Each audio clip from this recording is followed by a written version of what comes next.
If the earth were flat, there could be no multiple time zones. The sun's supposed to be orbiting up there, according to that idea, spinning around with everything observed. If the earth were flat, there could not be multiple time zones, where it is either day or night somewhere on the 24-hour rotational period of the earth. It's either day or night. No time increments. E, ancient sources such as Aristotle also mention that the hulls of ships disappeared. There's the hull of the ship, but that hull is gone. The hull of ships disappeared before their masts, there's the mast, did, as ships sail away. This would happen only if the earth is spherical, if there were curvature to the surface. If one is perched atop the mast of a ship, one can spot land or other ships before people on the deck can.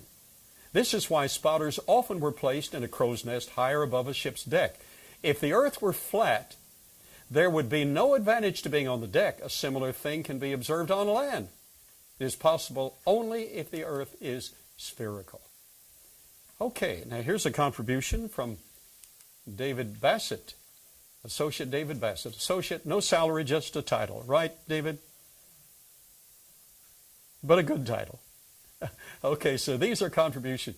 Plato, classical Greek philosopher, 5th and 4th century BC, in Timaeus wrote, "The Creator God, the deity, made the world in the form of a globe, round as from a lathe, having its extremes in every direction equidistant from the center," that's a sphere, "the most perfect and most like itself of all figures.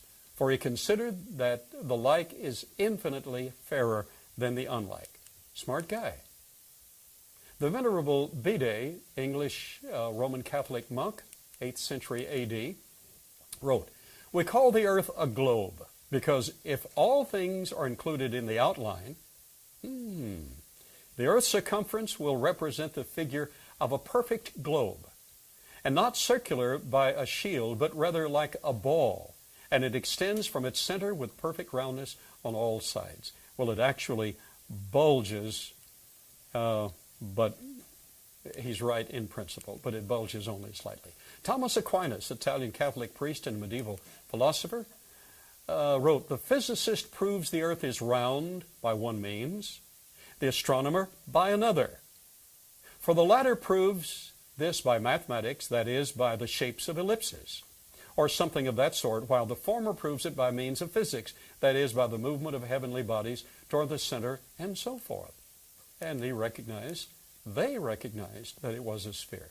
Not only did ancient people know that the earth was spherical, one of them, now, a smart guy, one of them accurately measured the size of the earth around 200 BC.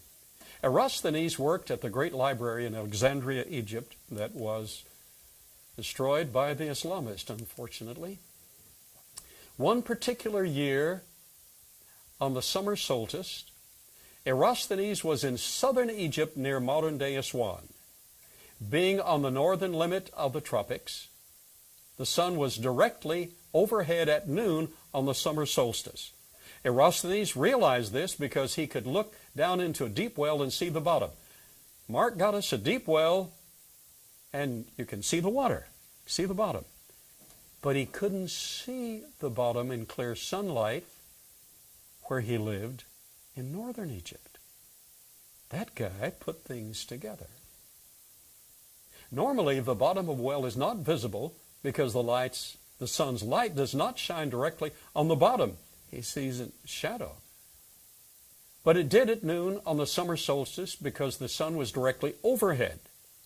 The sun never was directly overhead in Alexandria because it was not in the tropics. And there's the lighthouse of that very famous city of Alexandria. Major enterprise. Back in Alexandria the following year, Eratosthenes brilliantly measured the altitude of the sun at noon on the summer solstice. How did he do this? He did this by constructing a vertical pole there and there. of known height and measuring the pole's shadow at noon. There's the shadow. There's the shadow at noon. Trigonometry allowed Eratosthenes to compute the sun's altitude. Now, knowing that, the difference between 90 degrees, straight up, and the altitude was how far the sun was from being vertical. Eratosthenes found that the angle was about 1/5 of a circle. This meant that Alexandria and Aswan were separated by 1/5 of the Earth's circumference. 1/50th. Hey, good, NASA. 1/50th of the Earth's circumference. Eratosthenes knew the distance between these two locations, so multiplying the distance by 50 gave him the Earth's circumference, and he was right to within 2 degrees.